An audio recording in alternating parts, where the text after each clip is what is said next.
there a delay? No.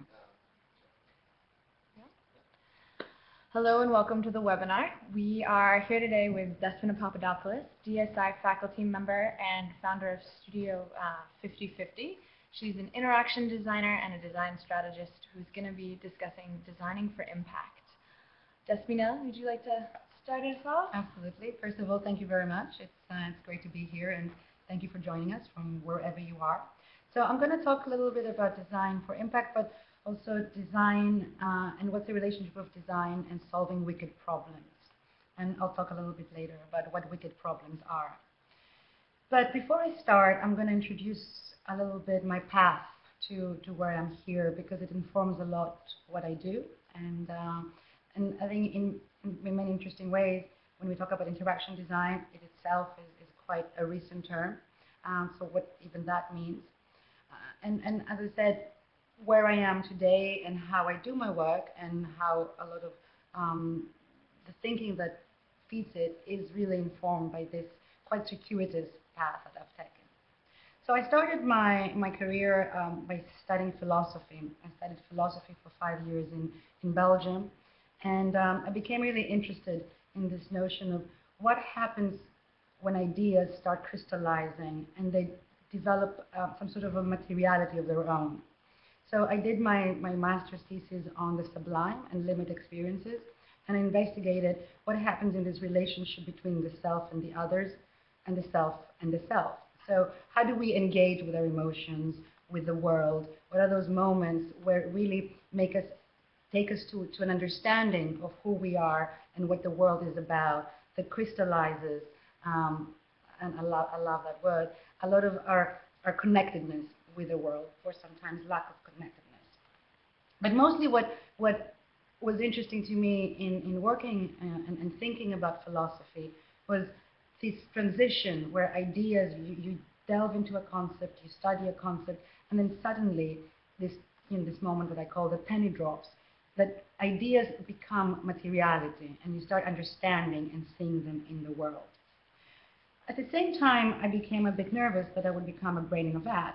And I became really interested and curious to find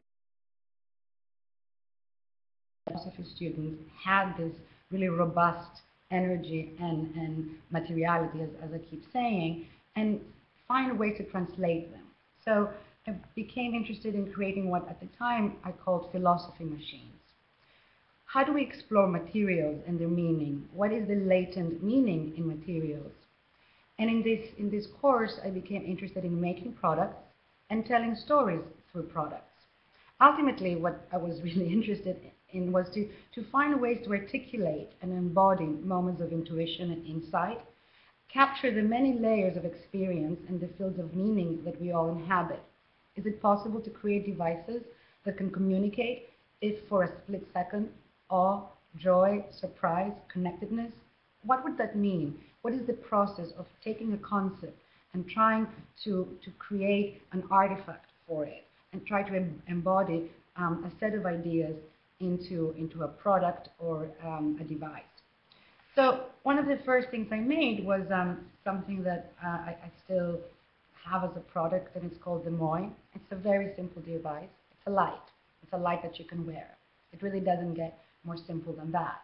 Of course, in the process of taking this notion of I wear a light, I inhabit light, I appropriate light, the light that's in the machine, the light that is in the urban landscape.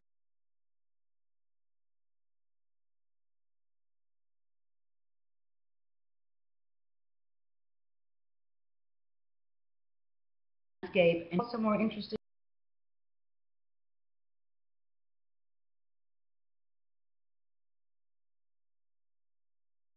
in where. How do we communicate with things that we hold and we communicate through our appearance to others?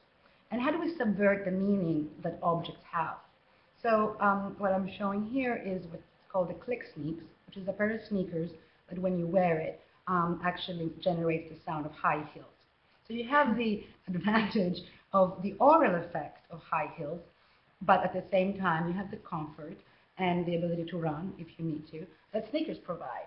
So in a way, you subvert this notion of what objects can be and what they can do. So imagine you're walking down the street, you hear the sound of high heels, you have an image of what the person behind you looks like, but then you turn around and they're wearing sneakers. And similarly, what's interesting when you play with the expectations that an object has, you also play with your own reality, and you understand better the different ways that we react to objects in our environment. So funnily enough, when you wear the sneakers that sound like high heels, you do tend to prop up your body as if you actually wear high heels without actually having the physical height of high heels. This is another project I worked a few years ago. It's a dress that has a set of conductive beads. Actually, they're silver beads. Silver is conductive. And as a stroke, a set of conductive threads that's on the dress itself, they would generate a series of sounds. So again, the idea is that you inhabit stories in a different ways. You take environments with you as you walk down the street. What happens if your dress plays music? How does it change your mood? How does it change the way that you walk and move your body?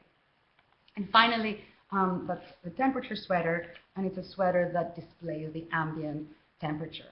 And that was more of a joke, the idea being, you know, we're so obsessed with the temperature and is it cold out, let's check weather.com, let's look on our phone, whereas in fact you can open the window and you know it's an easier way to figure out how cold or warm it is.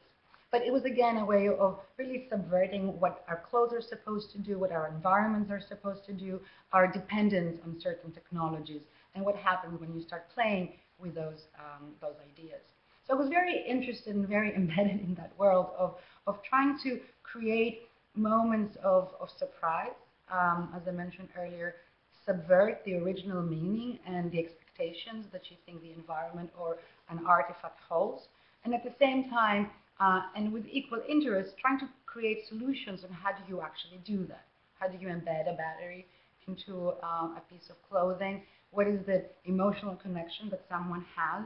How does it feel to actually recharge your sweater? Do you use buttons or not? Because you don't typically use buttons to turn off your sweater. Your sweater is warm. You don't have to do anything for wool to be warm. So how do you take those ways that people already behave and connect with materials and with their environment and translate it once you start introducing new ways of connecting, new materials, new models really of interacting and changing the original intention of a product or an object. So this equal fascination with ideas and solutioning in the world of actual prototyping, manufacturing, and embedding new technologies to clothes that typically are not a natural fit. And that really then moved me to a new direction, which it was really great for me to prototype and follow that path in my studio, but what about sharing that knowledge and what I've learned about the best way to actually integrate a battery into a garment? And I became really interested in how do you share this knowledge that you gain, and is there a way to develop kits to then, instead of just me thinking about a set of problems and trying to create garments that incorporate technology, how then can I just push that to the community? So I have a larger community that thinks of these problems with me, but also I became honestly much more interested in the solutioning and how do you scale those solutions. And in the process, I became really interested in exploring open source systems. And as a result, I developed another product called Fabricate with a collaborator and colleague who is an electrical and software engineer, Zach Evelyn. So we developed this toolkit called Fabricate. It's a product that we sell and now license, but it's open source. So even though we make it and sell it, anyone could go and copy the files and make their own version. So I became really fascinated, and me along with a lot of, with a very large community of people, in when we start changing the model of production, the model of ownership. So I have an idea, I work on a product, and then I make it, but I create it and I give it out to the community. In a way, I get back that knowledge. So instead of just be me and Zach working on Fabricate, now we have a much larger community that collaborates in new iterations, new ideas, and really solving a larger set of problems. So in the past 10, 15 years that I've been working on all this experimentation with materials, products, ideas, at the same time I've been working in what we would largely call knowledge sharing and designing systems. So I've worked with very large organizations, both corporate and nonprofit, to help them really articulate their goals, to help them share knowledge. You have professionals that move in an organization, they have a lot of knowledge that they have. How do they share that with their internal community, whether, again, it's a very large corporation or it is a nonprofit organization? And then, following that, how do you create participatory frameworks where people can really participate in this knowledge exchange, in this knowledge economy, and really grow it? So in that work, I would just try to understand what the requirements were for the system, for the corporation, for a nonprofit, and mapping it out along the axis of what is it really that you're trying to do, what's the goal, and what's the best way to get to your desired result, and what kind of systems can you create and put in place in order to support that journey. And by systems, I mean both planning and the system that you would need to facilitate, incentivize, reward the participants, but also the technical systems. So in a way, acting as a translator and a person who brings people together, who are the various, what we will call, and we'll see later, stakeholders, and make them understand what their individual needs are and how you can really articulate them and have a crisp definition of what it is that you're going after. Then, as often happens in life, things changed. I moved to Afghanistan for a year. I moved to Kabul. And it was the first time that really I had this crystallization that my circuitous journey really was leading me to what we now call social design or social innovation. So my three worlds were starting to come closer together. And I started, for the first time, really utilizing everything I've ever learned, everything I've practiced, but this time in quite a different framework. So I became increasingly interested in social design and trying to understand what is it that creates social change and social innovation. So we're here today to talk about the Design for Social Innovation program. So when you think about social, we're talking about the interaction of organisms with other organisms and to their collective coexistence. And I think what's interesting here is that this collective coexistence happens irrespective of whether they are aware of it or not, and whether it's voluntary or involuntary. As social beings, we have to come together. That is the definition of the social, that we're somewhat stuck with each other, and we have to find a good way to work together. And I like this definition of innovation that economist gives, and it says innovation is new products, business processes, or organic changes that create wealth or social welfare, or simply the fresh thinking that creates value.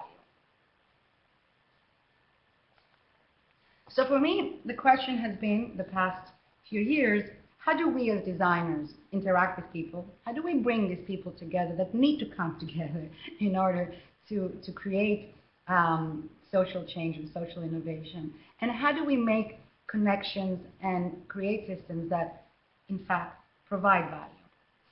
And some of the answers I have come up with. So what do we provide? What's the value that we designers provide? I think we as designers, we are good at identifying root causes of problems and to see and have the ability to see new opportunities. And of course, we will talk about how you actually do that, because that's in itself a process. Designers can also be quite good at articulating goals, helping people really define and describe what it is that they're going after. And that's oftentimes you will talk to people and they'll tell you that they want to solve a particular problem, but in fact you need to investigate closer to understand what is actually they're trying to get at. Also mapping systems. I didn't ever understand the importance of systems as much as I did when I was in Afghanistan, and I'll talk a little bit about that later. So creating a map of the system and really understanding what are the various components, the various elements that come together to form a system. Developing new tools and adapting existing ones. I think if we talk from anything about Facebook, Kickstarter, there's so many examples of designers and technologists and new thinkers creating really new tools, or taking something that people have been using for many, many years and just having a little switch to it, a little tweak that creates a whole new model. And finally, visualizing connections and patterns and opportunities, which is really important. How do you visualize what's in front of you? Once you start visualizing what lies in the system, what happens in a certain area, then it's only then that you can really see where the opportunities emerge, and obviously sometimes where the gaps exist. So in other words, we really can merge worlds together, introduce new concepts and new language, and introduce new terms, borrow terms from one area and apply it to another. We were talking earlier about Agile Development, which is really a development that software developers use to develop. So you have a waterfall approach where you have a very long sequence of events that you go from beginning to end in developing a new product, or you have what they call Agile Development, where you have really quick sprites, where you try something, you see if that works, you do a little bit of user testing, you try the next sprite, and then it all comes together. And we're thinking about sprints. Sprints, perfect. But very iterative. So what if we take that term and try to understand it and apply it when we talk about social change, when we talk about international development products? What about prototyping as opposed to planning for 5 years and then having one shot at seeing the success or failure of a project? So ultimately, we're talking about how do we create holistic systems and holistic thinking, and are we as designers the right person to come in the middle and start introducing the various terms, first components, understanding the components, and building that system. So as designers, as people, since we talk about the social, a good place to start is people, right? So once you start thinking about building a system, building a model, building an idea, building a product that has social value, a natural place to begin is to think about who are your stakeholders. And it's interesting that you're talking about language, even in this area, we have so many different terms to describe people. We call them stakeholders, which is a little more clinical. We call them beneficiaries when we talk about international development or development in general. It can happen in our own backyard. Another way that we've been talking about them is clients, and clients does not necessarily mean corporate clients or the client out in the street. If you're designing a program for social change or a product that has social value, they're still your clients. You have the same responsibility that you should have if you have a client selling a $200 bag. And when you think about stakeholders or beneficiaries or clients, what is that map that you create? Because you don't just think about the person that you're affecting. Who is that person? Who are the primary stakeholders? Who are the secondary that they will not immediately benefit, or they're not your immediate target, but by working with that group, you'll have secondary groups of people that will be affected. What are the institutions, whether those are formal or informal, that come into play, and they are part of that relationship that you're trying to build? How can they, and then of course when you start thinking about institutions, you start thinking of what kind of partnerships you can create, who you can involve in your overall efforts. So we're talking about, again, the social. You have a lot of people coming together in those intersecting bubbles. What is the family structure of the people that you're trying to affect or you're targeting?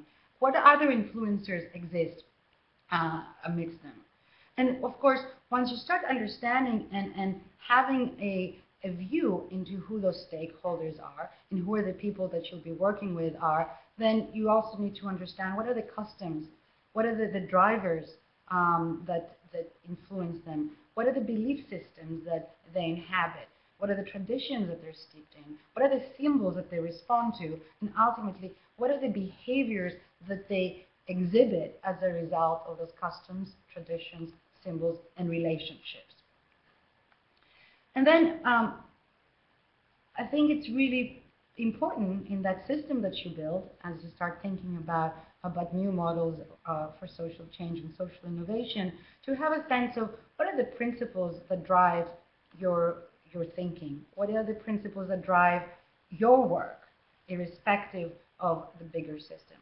And some principles that have been talked about a lot in the past few years, and some of the principles that sometimes are lip service and we have a hard time actually applying, is this notion of accountability.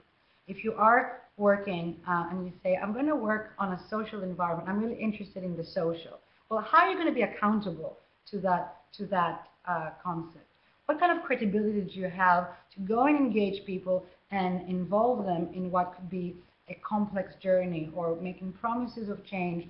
How do you back up that you actually can deliver that? What about equality? What about justice? What about knowledge exchange? And I think, again, that's something that we've been talking a lot about. You know, instead of the parachute approach, where you come down and you tell people what you, as an expert, or me as an expert, think you should do, how open you are to learning and understanding that you have to learn, and it has to be an exchange that is equitable and just, and is based on respect and trust. How scalable or sustainable is your intervention or your product or your new model of thinking? And how transparent are you about your dealings and your partners? If you're going to involve community, and if you involve other people, and you are really interested in social change and social innovation, you also must be prepared to be transparent about how you conduct your own business. And I have on the other side what I call trends, and obviously a lot of those things intersect. But in the past few years, we've been hearing a lot about, you know, the 21st century statecraft, where we're going to, democracy is going to be really replaced, diplomacy, replaced by social media. And the Arab Spring is a big example, or what happened after the elections in Iran. And we're going to really intervene through social media. We also hear a lot about aid fatigue, where people really don't believe in aid anymore, and they think that the concept is outdated and it has not proven effective. Then we think about crowdsourcing, very different area, but it is a trend, but it's also, as we'll see later, it could also be a tool. And why do I bring up those trends? I think it's because it's important. Once you start thinking about your plan of action, about thinking about what is your position in this social system, to understand what are the various forces and the various trends, and how you can actually either dismiss them because they're trends that they have very little to offer in real substance, or how do you really use them in an effective way and appropriate some of that energy and thinking that has been generated.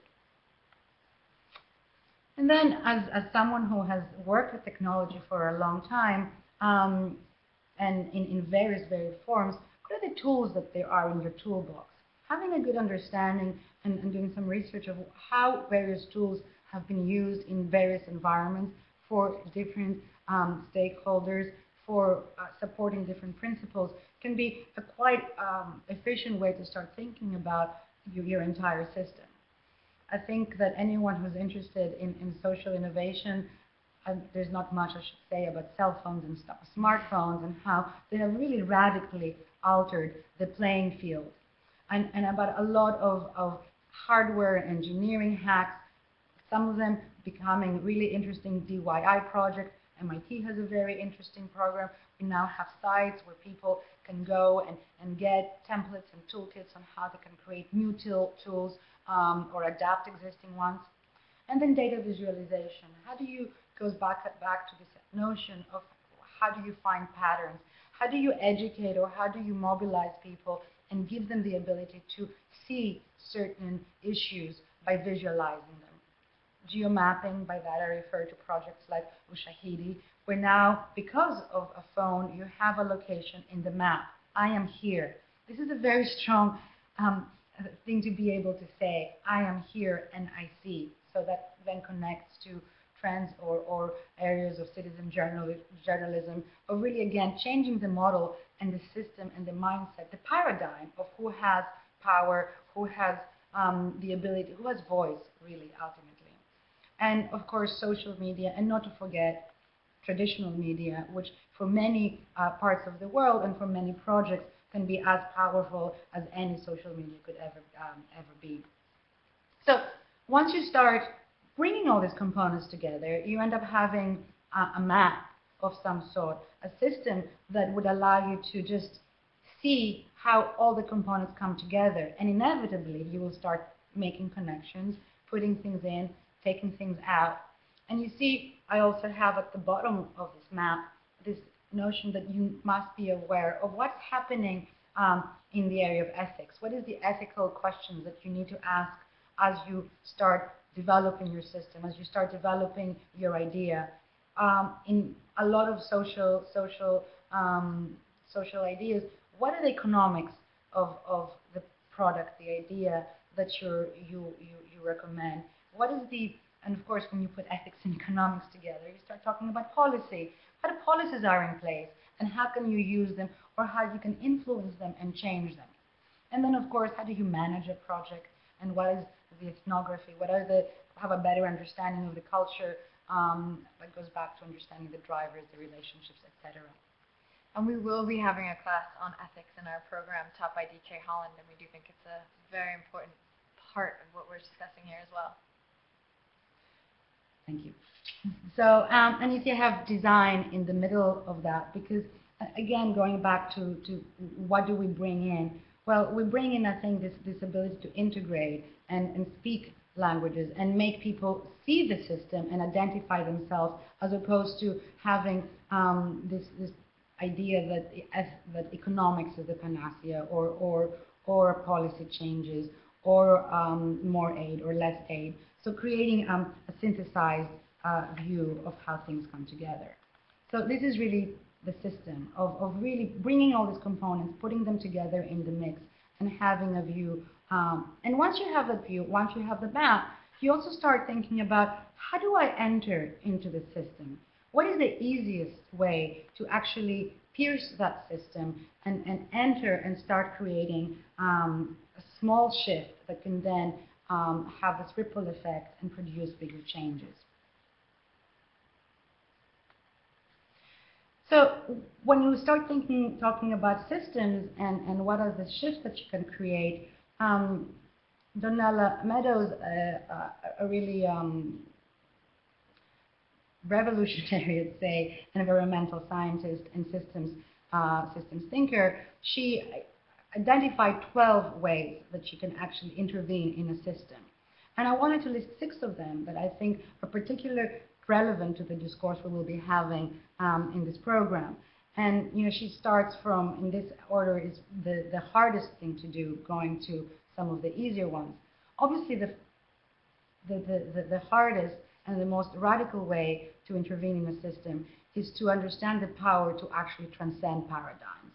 You look at the paradigms, you look at the models, you look at the behaviors that people follow, the belief systems, how is the world working, let's understand it better. But at some point, you might want to say, you know what, we can also transcend all paradigms and create our own paradigm. So instead of thinking that there is 2 ways of looking at nature, one that is really capitalist driven and exploits nature, or one that thinks that nature should not be touched and we should return to a different natural state. What if we just transcend both of these and think of a completely outside any paradigm? An easier way would be to just understand the mindset or paradigm that the system arises from. What are its goals, its structure, its rules that it delays? What are the parameters it follows? And let's start changing that mindset, because really a system is nothing but a way of thinking about the world, right? So what if we just start creating some small shifts in that mindset? And then it goes back to something I've been talking a lot about today, understanding the goal of the system. And what if you were finding a way to change that goal? Again, find a clever way to just shift that goal, and by changing the goal, of course, you change the entire system itself. And then what about the power to add or change or evolve or self-organize a system structure? So to have the system become the agent of change in a way. Have the people that you want to affect participate in that change and become owners of that evolution and that change. What are the rules of the system? Understanding the rules of the system, such as what are the incentives, the constraints, the punishments, and the rewards that they're given in the system, is a very powerful way of changing a system. Once you change the rules, obviously everything changes. So let's be creative about what kind of rules we can change and how. And finally, and again, very, very relevant to what we'll be talking here, is the structure information. Who does and does not have access to what kind of information? Visualization, data visualization, transparency, knowledge about what happens behind the scene, behind the hood, is a very powerful way to get people involved and to have them ask for the right, ask for change. There's so many examples of projects of just change where the electricity meter is. Imagine if the electricity meter was next to your fridge or next to your washing machine or next to all the sockets that you have, as opposed to being on the basement, and you could see every day, or as you would turn on the lights, or as you put on the washing machine or the air conditioning in the summer, even though it's not a very hot day, how much power you actually consume. Would that change your behavior? So what are those relationships between understanding the rules, understanding the mindset, understanding the information flow, and changing the way we behave? Because that's a very, very important way of creating change. So in other words, how do we move between thinking to making and from ideas to action? What are those moments that we have to capture, to clarify our goals and establish guiding principles? Because once we establish guiding principles, we really have a signpost of sorts that guide us throughout the entire process of a project, of an idea. And when we have doubts, when we have to rejiggle our priorities because of time constraints or money constraints, if our goals and our guiding principles are very clear, that activity becomes so much easier. So the last page of my journey, and how in my mind a lot of this thinking came into action, was the year that I spent in Kabul, where I really understood the complexity of systems in a way that was no longer theoretical, but really involved ethical questions, design questions, trying to find a visual language and communicate ideas with people that I did not speak the same language and I did not have the same cultural background, and understand in a deep fundamental level the economics of aid and how thinking through systems and planning could actually alleviate a lot of the frustrations and mismanagement that everyone involved in aid has experienced. So I moved to Kabul, which is really a post-conflict zone, a place where had quite a vibrant, exciting, promising development, and then in the past 30, 35 years has been riddled with war and conflict. And what was once a beautiful city that had a lot of promise became really a constant reminder of conflict, of war, and of strife. So I moved to Afghanistan to work for an NGO called Turquoise Mountain, and their the main remit was to revitalize the traditional crafts and arts in Afghanistan, which were woodworking, ceramics, calligraphy, and jewelry making. So how do you do business development and innovate in a post-conflict environment? So they started a school in order to teach and reintroduce a lot of those arts that they were really becoming extinct in many ways. And once you established the school, they quickly realized that they also had to connect the people who would graduate with a market, with a business there was really little point in educating people in beautiful arts that they would not have the ability to actually have a sustainable living. So what I was asked to do, and what the project really, as far as I was concerned, involved, was to create an incubator to test an emerging model of how do you work with artisans, how do you create, how do you organize people who traditionally work in a family or in a much smaller workshops. How do you organize, and what kind of models you can create around it? What kind of systems and methodologies do you put together to create a sustainable production environment and a management environment so people could connect to new markets, to new businesses? What kind of relationships can you build when you are in a post-conflict zone with a lot of logistic issues, with sales channels, most of them in North America and Europe? And how do you refine capabilities, identify gaps? How do you create new methodologies? And how do you do quality control in a place where ideas of quality and control are very different than the ones that we have? And how do you ultimately build teams and create trust, respect, and knowledge exchange? So what we ended up doing, and a lot of things is things that you would do with any designer, is started really, first of all, instead of having 3 bubbles of the ethics, the interaction design, and the social design, they really become one complete system. And then you start to find those entryways into the system. You start developing a visual language. So it doesn't matter that you speak English and I speak Dari or vice versa. What is this language that we both have in common as designers and as people with a sensibility and a deep love and understanding of what it means to make something?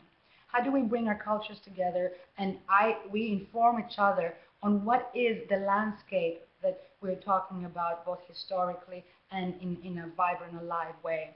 So you start creating libraries and bringing visual material to become almost your communication, your way, the language that you now share as people who have the same understanding in terms of an understanding of design, even though it exhibits itself and manifests itself, and the process is very different. So where do you find common ground? And design in that way is a beautiful way to do just that. And then we did a lot of product development. Traditionally, traditional craftsmen, they usually have something that's inherited from the family, and you just iterate on the same design, which for various reasons does not quite fit with a very desire for the new that most North American and European markets have. So we started trying again on this basis of this visual library to work on small projects and start creating new products and new ideas and saying, okay, you've never actually made a model in wood, but what if you did? And then what if you started using other materials on top of it? So we did a very successful product, which ended up being an award for a business award in London. And we made these beautiful small models of a temple that they were laid with lapis and chrysocolla, which is another stone native to Afghanistan. And then again, we started seeing what's around. We'd never had a wood carved column. Most columns of this sort are carved in marble. But what if we start adapting from different traditions, from different materials, and work with the craftsmen to find new ways of rendering this material and expanding its use, and then bringing together different craftsmen that were part of the program, so then they can really start collaborating and bring a jeweler and expert craftsman in developing a column that would then be inlaid with lapis lazuli, which is one of lapis lazuli only exists in Afghanistan and in Chile. So creating an identity and really highlighting what's part of that environment and celebrating the craftsmanship, celebrating the natural wealth of the country and bringing it together. And in that sense, changing also the mindset of Afghanistan as a country where you just have bombings and opium. So change the way that a country is perceived and the pride and the identity that people have as they connect the craftsmen into their work. We did a lot of work in quality control for jewelry, and we ended up creating a long series of manuals that could work both for people that they were literate and illiterate, and highlight as you go through production what you need to look out to. It seems like a very basic idea and very lo-fi, but one of the things that as designers we should be good at is adapting and understanding what each environment calls for. So we developed a guide on going from, this is not how you do it, and ended up with beautiful examples of craftsmanship, and trying to find this balance between our obsession as Westerners with uniformity and standardization, and a certain love for the difference. So this notion of the same, everything has to be pretty much the same. And for me, as a Western designer, the same means 99.9%. For somebody else from a different culture where they really celebrate the handmade, the mark of the moment, the same means 60 to 75%.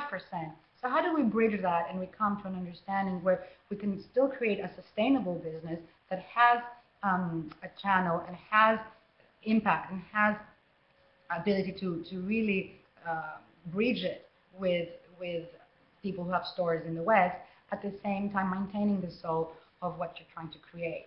So we did this very quickly, actually, and in a spectacularly short amount of time, we eliminate a very large percentage of quality control problems that we had by just understanding what were the opportunities and the problems that they had in the workshop, in creating a flow, creating a production flow, and changing the production flow, and in a way that it was just not part of how they were set up. And as I said, in a really very short period of time, had really beautiful products that they started having a large market, and at the same time, craftsmen feeling a real sense of pride and connection.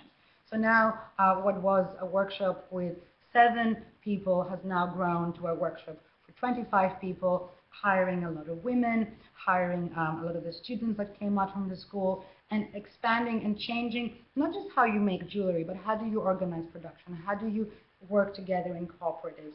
And I think that's where, when you start thinking about systems, you cannot just think about the item. And that's one of the things that I've learned again and again in Afghanistan, that if you don't think about the logistics of where you're going to get the bubble wrap, of how you're going to work with tribal politics, of how you're going to work with some women that need to stay home, some that they are okay to come to the workshop, you're really only servicing a very small part of your idea, and eventually it can never be sustainable. So how do you now take this to the next level? And how do you take this, how do you connect now what happens in Afghanistan or in other parts of the world where they have beautiful crafts, beautiful traditions, and connected to the world that we do, the world that we inhabit? So I'm going to talk very briefly about a project that I've been recently involved in, and it's a continuation of my work in Afghanistan. And it's about this notion of connecting the world and utilizing this, understanding the system map, understanding when you need to interfere, and understanding what tools we have that we can now bring into action to make this a sustainable system. So Hedwig Alexander, who was a colleague of mine in Afghanistan and now is based in Canada, has started a company called Agile Design, which we're working on together. So her initial idea, and after her experience in Afghanistan, was that what we really miss is not just finding a few beautiful products and then shipping them over to the West and selling them in markets. How do you create a sustainable cycle? And how do you change the entire system that we can continue to innovate on product development, on quality control, in developing a logistics framework, a warehouse, a hub, so that we can really take a region, in this case Afghanistan, Pakistan, Uzbekistan, and start creating a real flow between the two. And you can really, again, only do that by understanding what are the systems that are involved in making this successful. So the idea is to create a marketplace, initially online, where you can showcase not just the beautiful products, but really the artists who create them, and create a real sense of community and understanding of where what you end up having as a consumer in the West, where it really comes from, and highlighting the stories of these artisans, and use what we have right now as in our toolbox, which is social media, this fascination with telling stories, timed sales. What are the models that we can now adopt, appropriate in order to create these sustained relationships and connections, so it doesn't become a project that once the trend for ICAT that we now see goes away, how do we can continue to work and go back to these artisans and connect them with trends, with ideas, with markets in a way that is really sustained. And in the best way that I know as a designer and my experience in working in this world is by really understanding and mapping early on the system, understanding who these people are, both the people that you want to work with and the people that you want to connect them to, what are the real fundamental challenges that they face on both ends, and what is the easiest way to actually enter that system and affect sustainable, lasting change. So that was a really quick journey into where I've been and where I'm hoping to go, and hopefully with many of you as students. So if you have questions, now would be a great time, whether they're about what Despina has presented or about the class. This is really a brilliant overview of a lot of the things that you're going to be learning in her class and at DSI. I think your slide where you talked about ethics and economics just really ties in a lot about what this program is about and what design is about. And so if you have questions, what we'll do is we'll give you a few seconds to put them down here, and if not, then we're happy that you joined us. This video will be made available to you on our website, which is dsi.sva.edu. Our applications are still open, so if you are considering applying, now is a great time. If you have any questions, I'm always available to answer them. My name is Erin Hersey. I realized I didn't introduce myself at the beginning. I should have introduced you. I know, introducing each other. But I am always available, and you can contact me. My information is on the website, as well as on the slide you see here. So we have a question from Jiyoung. Let me publish that. I was able to get a big picture of social design process. Thanks for lecturing. So it's just a thank you. Fantastic. Thank you very much. All right. And Jiyoung, we are looking forward to your application. I know that you have applied to the program, so great questions. If we don't have any else, I think we have one question from Youngchi Kuo. Sorry if I've mispronounced that. He wants to know, in your slide when you talk about tools, what does DIY stand for? In fact, it's I just realized as I was seeing it on screen, Bad Designer. It's a typo. It's DIY, which stands for Do It Yourself. So it's the whole movement where you empower, where people actually create their own tools, create their own products. So either you take tools or you look through tutorials and templates and make your own toaster, your own chair, your own table. So and we've seen a lot of projects where they create tutorials for people to create a stove by themselves, or how a way to create very easily with very accessible materials a way to shell corn, or to create briquettes for coal. These are some projects actually that have come up from MIT, from Amy Smith's program. But it's the overall movement where people want to be much more connected, both in the West and in development world, into the products that they have around them, and really participate much more in the process of creation, to be more producers than consumers. And I think that's a lot of what we see with things like YouTube as well. It's, we become part of that production, and I think that's a lot of the underlying, when we start talking about the underlying motivations for people. Absolutely. And that there is Make and Craft magazine that were really very instrumental in just spreading the culture. And I think the tagline for Make magazine is, if you can break it, if you cannot open it, you don't own it. So unless you can really open up what you own and see how you can fix it or replicate it, it's not really yours. So we have a question from Julio Salazar, who wants to know what are some, and I'm just going to publish this so everyone can see it, what are some book recommendations you have for aspiring social entrepreneurs? Well, in what way? Is it a book to be inspired about? It's a bit open-ended. It is. I would say name one book you think you're going to have in your class. So the class is going to have a reading list. So one of the books that I will have in my class is called Design for the Real World. It's by Victor Papanek. He wrote it in the 70s, but it's absolutely relevant. Another book that I like very much, and that's a bit old-fashioned, it's called Straight and Crooked Thinking. Other books, we will be reading some of Donella Meadows' System Thinking and the 12 Leveraging Points.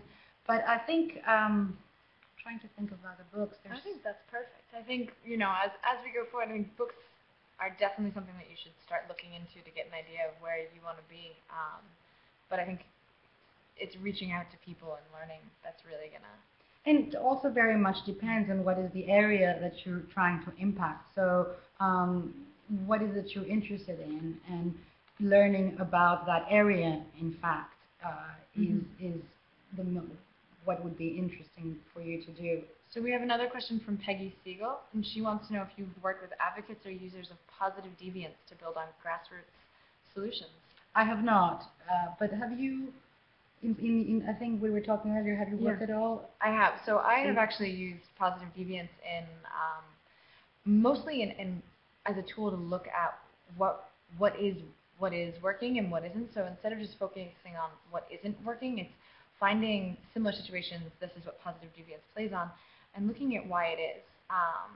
And I definitely think in many of what you talk about, there's a lot of overlapping theories in asset-based community development. A lot of what you look at is not just the needs, but you look at what is working, and sort of comparing. And this is part of, you know, understanding the system. It's looking at not only the things within the system that aren't working, but if you can find that positive deviant, that person who, you know, when you have outbreaks of supervisors at hospitals all in one area, but then there's that one hospital that's not having it, like going in and understanding holistically the system of what's happening. And I think the examples that Positive Deviance uses is actually on their website is something similar to that, and they say, you know, it's the janitor who's using something different to clean the floors that is actually changing the entire way that the system's reacting. Yeah. And I think that's why understanding the system and not being, a lot of people come already thinking that they know what the solution is. But being able to map the system and see all the components really helps you identify that. And there's this scene that I absolutely love, and I almost wanted to have it here, is the scene from Apollo 13, where all there is a big problem in the spaceship, they're running out of oxygen, they don't know how to fix the problem. So I don't remember who the character is. He says, I want everyone who worked on this spaceship in the room, and I want every single thing that they have. I want the cleaning lady, I want the janitor, everyone who was here when the spaceship was built, I want in this room, and let's figure out how we can fix the problem. And I thought that's like a really great metaphor of how you can come together and put all your tools, put everything that you have on the table, and see how you can combine them. So we have another question from Jiang. She says, it sounds like a designer has to have a business mind too. What can we designers do to improve this mind? And I'm just going to field that one if you don't mind. I think that, you know, a large part of the degree that we're setting forward is teaching people that, you know, don't think of your skill set in this limited form. I think most designers actually have a business mind if you really think about the way you address problems.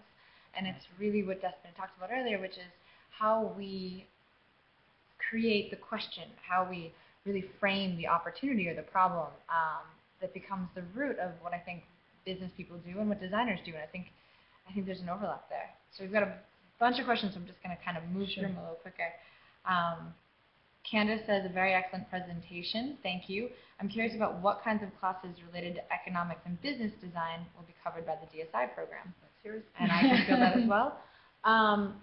So we have both Julie Mandra and Jane Engelbert who will be teaching, and they are actually coaches for businesses as well as very business-minded people. So they'll be teaching leadership. which if you go to the programs page, you can read a whole description on that class. That class is really going to cover not only what it takes to be sort of an entrepreneur, but also sort of the business aspects of design. And I think a lot of the classes are going to have that kind of as a built-in aspect. I don't necessarily see it as something that we're going to pull out. You'll see it in a lot of the not only the workshops, but the guest lecture series that we have. So every Wednesday throughout the year, we'll have a different guest lecturer who will be coming in and speaking on a topic. And I think you'll really see the different business aspects through that, as social entrepreneurs will be coming in as well as NGOs and really amazing speakers. And that's also on the website. The next question is, how does the program differ from other social design programs like the Design Academy in Eindhoven? I would say the program differs, and I'm going to publish this for you guys. The program differs in a few ways. One is that we're an MFA degree, which means that we are a terminal degree. There isn't a degree above MFA. Two, it's really process-oriented, whereas I think a lot of programs are focusing on the artifacts of the process, be it a product, a business. We are really focused on the systemic, holistic understanding.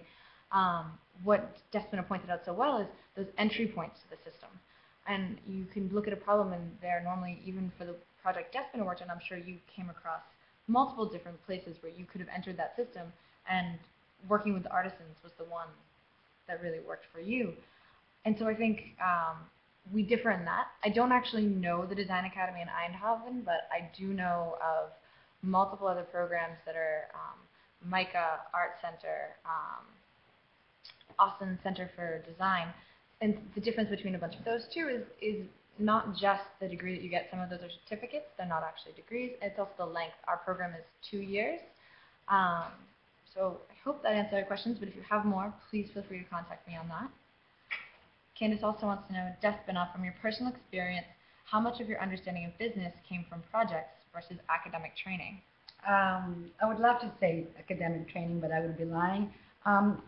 Most of it from projects. However, I don't think I would have, I didn't have a formal business training.